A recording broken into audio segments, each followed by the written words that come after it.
प्रेरणादायी व सुखद जीवन जगण्यासाठी माझे चॅनल सरळ जीवनधारा सबस्क्राईब करा. आज मी आपणास 80 वर्षापूर्वीची पिण्याच्या पाण्याची कशी फजिती व्हायची हा विषय मी आपणापुढे सादर करणार आहे.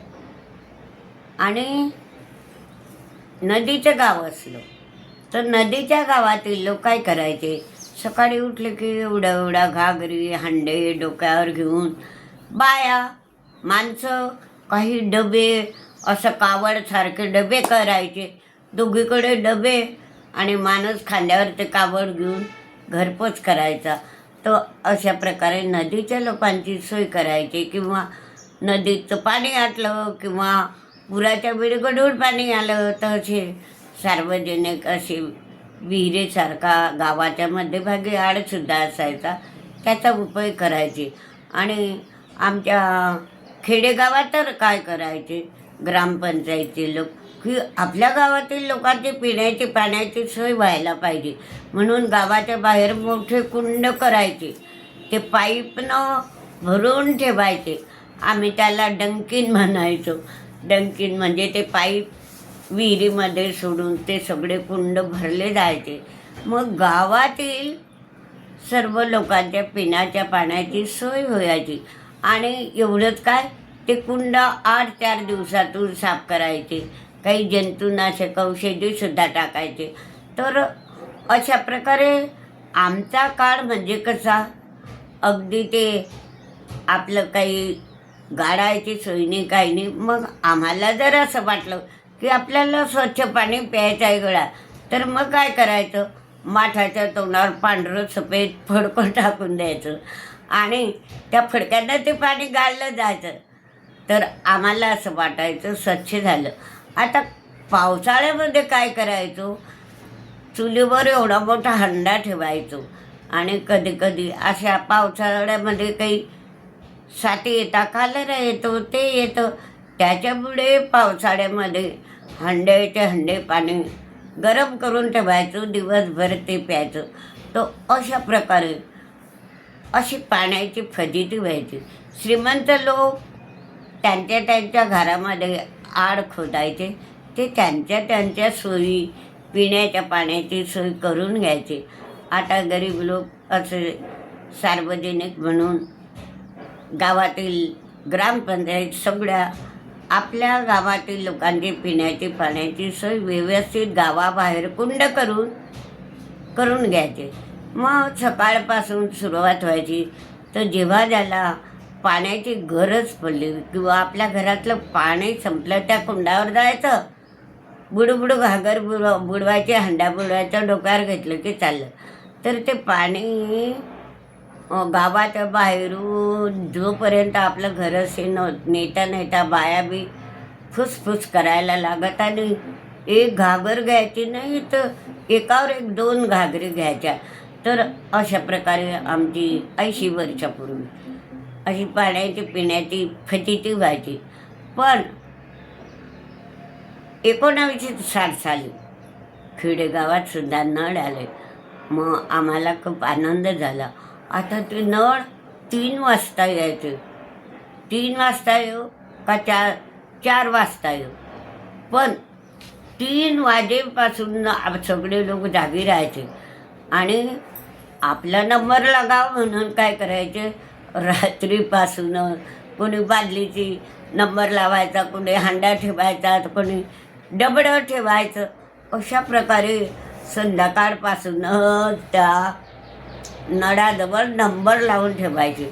आणि नळाची धार पडताबरोबर धुमपडत सुटायचे.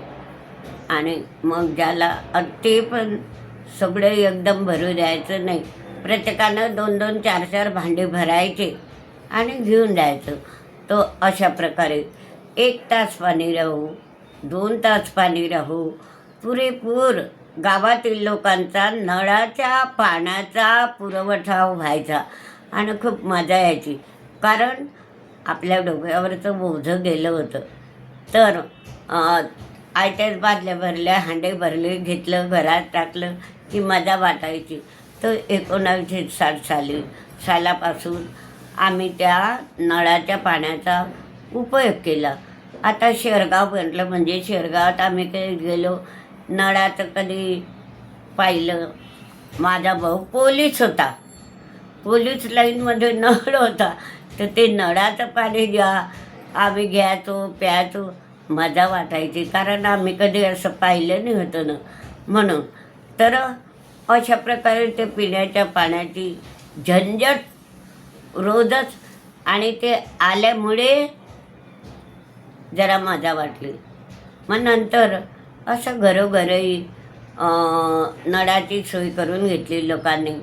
खड्डे खोदले, पाणी नाही यायचं वर जमिनीवर, तर खड्डे खोदले आणि त्या खड्ड्यामध्ये नळ बसवून जेव्हा ते पाणी तेव्हा भरायचे.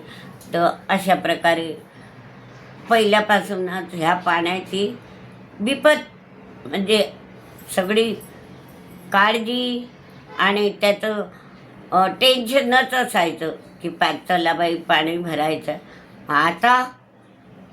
आताचा जमाना, घरात नळ, बाथरूममध्ये नळ, संडासीत नळ, सगळ्या दूर नळच नळ. आणि पिण्याच्या पाण्याची म्हणजे हा बदलता दृष्टिकोन पाहता. एकाच्या घरात 4-4, 5-5 नळ, आणि पिण्याच्या पाण्याची तर इतकी राजेची सोय. वॉटर फिल्टर वर बसवलेलं किचनमध्ये असतं. आपल्याला तहान लागली किंवा माठ भरून ठेवतो, आणि ते पाणी भरायला किती मजा वाटेल. ते पाणी म्हणजे शुद्धीकरण केलेलं ते पाणी असतं. आणि अशा प्रकारे मी म्हणजे माझा जो काळ मी बिकट परिस्थितीमध्ये पाण्याची टंचाई असा घालवला, पण ते वॉटर फिल्टरचं पाणी प्यायलासुद्धा मी जिवंत आहे. आणि ते वॉटर फिल्टरचा माठ मी माझ्या स्वतःच्या हाताने भरते आहे. तर त्याचा मला खूप आनंद होतो की गड्या, आपला जमाना गेला आणि आपण काही अडचणी भोगल्या, पण आता पहा आपलं एवढं वय झाल्यावर, म्हातारपण आल्यावर, 80 वर्षाच्या नंतर आपण ते वॉटर फिल्टरचं पाणी भरतो आहे. तर हे असं आपल्याला भाग्य लाभलं, याचा मला आनंद होतो. आणि हा बदलता दृष्टिकोन पाहून असं संशोधन करणारे, ते करणारे यांचं सुद्धा कौतुकच. आता विज्ञान युग आहे, विज्ञान युग आहे. तर अशा प्रकारच्या सुखसुविधा, यंत्र, कॉम्प्युटर अशा प्रकारे. तर मला माझ्या त्या पाण्याच्या 80 वर्षापूर्वीची आठवण झाली. जेव्हा मी वॉटर फिल्टरजवळ जाते तेव्हा मला त्या गढूळ पाण्याच्या नदीची आठवण होतं. कधी मला त्या कुंडामध्ये ते हे चाचायचं शेवाळ, तरी आम्ही ते पाणी प्यायचो, घरी आणायचो, गाळून घ्यायचो. गाळलं नाही तर काय करायचं, उकडत ठेवायचो. तर अशा प्रकारे त्या वॉटर फिल्टर तर बदलता दृष्टिकोन विज्ञान युग माझ्या डोक्यात भरलं. आणि आज म्हटलं हा वॉटर फिल्टरचा व्हिडिओ आणि आमची पाण्याची पूर्वीची बिकट परिस्थिती मी आपणापुढे सादर करते. तर अशा प्रकारे बदलता दृष्टिकोन, वॉटर फिल्टरची मजा मी ह्या वयातसुद्धा लुटते आहे. आणि मलासुद्धा त्या विज्ञान युगाचा फायदा होतो आहे, याच्यामध्ये मी धन्य झाली आहे. आणि मला या नवीन कॉम्प्युटर, वॉटरप्रूफ, ऑनलाईन ह्या सगळ्या गोष्टी मी अनुभवते आहे. आणि सगळ्या याचे व्हिडिओ करते आहे. ऑनलाईनचा व्हिडिओ, वॉटरप्रूफचा व्हिडिओ, वॉटर फायटरचा व्हिडिओ, अशा प्रकारे माझे हे व्हिडिओ चालूच राहतात. तर म्हणून आज मी आपणापुढे सादर केलेला पाण्याचा व्हिडिओ, वॉटर फिल्टरचा बदलता दृष्टिकोन, हा व्हिडिओ सादर केला. हा अवश्य पहा आणि हा व्हिडिओ लाईक व शेअर करा.